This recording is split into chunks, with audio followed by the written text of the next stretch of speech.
Assalamualaikum warahmatullahi wabarakatuh. Halo semua, perkenalkan kami dari kelompok 4 akan menjelaskan penerapan metode pembelajaran sosial oleh Albert Bandura dalam pembelajaran biologi.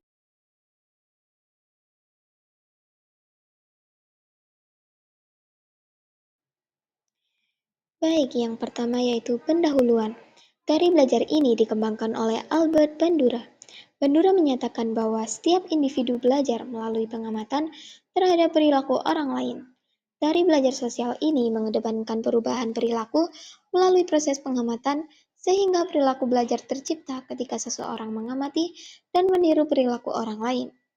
Ada dua prinsip utama yaitu pemodelan, yaitu sebuah proses penting pembelajaran melalui pengamatan yang dicontohkan oleh guru dengan berbagai cara menarik, sehingga siswa akan lebih bersemangat untuk belajar.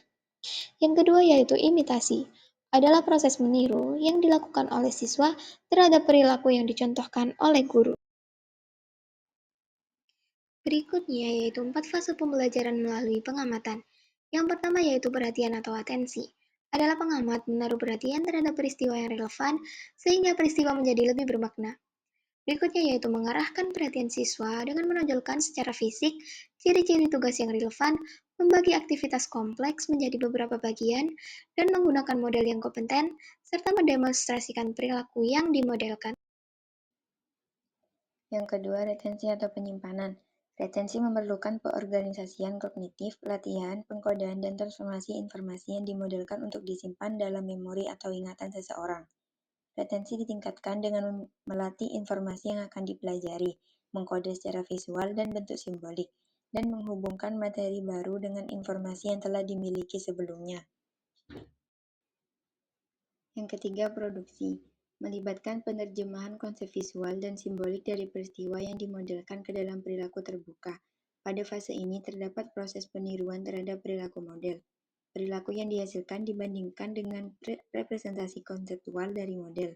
Umpan balik membantu memperbaiki kekurangan. Yang keempat, motivasi atau motivation. Motivasi memengaruhi pembelajaran melalui pengamatan karena seseorang lebih cenderung terlibat dalam proses sebelumnya yang mereka modelkan dan mereka rasa penting. Konsekuensi dari perilaku yang dimodelkan memberi informasi kepada pengamat tentang nilai fungsional dan kelayakan. Konsekuensi memotivasi dengan menciptakan harapan hasil dan meningkatkan efikasi diri. Contoh rancangan pembelajaran melalui pengamatan. Ketika melakukan praktikum pengamatan sel hewan seperti mengidentifikasi organel-organel sel hewan, guru mendemonstrasikan dengan mencontohkan tata cara praktikum yang baik dan benar. Siswa memperhatikan setiap langkah kerja yang guru lakukan, lalu mencoba untuk mengingat dan meniru perilaku tersebut saat mereka melakukan praktikum. Contoh rancangan pembelajaran melalui pengamatan. 1. Guru berusaha membangun suasana di kelas agar siswa termotivasi dan bersemangat untuk melakukan praktikum. Yang kedua, siswa yang termotivasi akan berusaha belajar dan meniru apa yang sudah guru contohkan dengan langkah-langkah yang benar. Hal ini dapat meningkatkan keterampilan praktikum siswa. Attentional progress untuk menarik perhatian siswa dapat dilakukan dengan guru menerapkan pembatasan terhadap penggunaan handphone saat praktikum. Guru dapat mendemonstrasikan prosedur atau cara praktikum menggunakan alat peraga seperti mikroskop. Guru dapat meminta siswa untuk mempelajari materi tentang sel hewan dan sel tumbuhan yang akan dibahas dalam praktikum sehingga saat praktikum dimulai siswa sudah memahami materi yang akan diamati. Dampak atensi kepada siswa. Siswa menjadi tertarik dengan topik yang dibawakan guru, siswa menjadi fokus dan siap untuk menerima materi tentang praktikum yang akan dijelaskan oleh guru, dan siswa dapat membantu dalam meningkatkan pemahaman terkait materi sel hewan dan sel tumbuhan yang diamati dalam praktikum. Berikutnya yaitu retention process. Guru dapat memberikan kuis untuk mengulang materi yang telah diberikan. Guru dapat memancing daya ingat siswa dengan memberikan pertanyaan seputar materi sel hewan dan tumbuhan. Siswa diminta untuk membuat laporan praktikum hasil sel hewan dan tumbuhan yang telah diamati sebelumnya.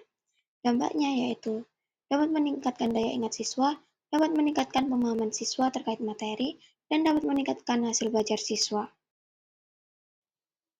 Berikutnya yaitu production process, di mana guru dapat membagi siswa dalam satu kelas menjadi beberapa kelompok, kemudian masing-masing kelompok diminta untuk melakukan praktikum sel hewan dan sel tumbuhan sesuai dengan tata cara yang telah dicontohkan oleh guru.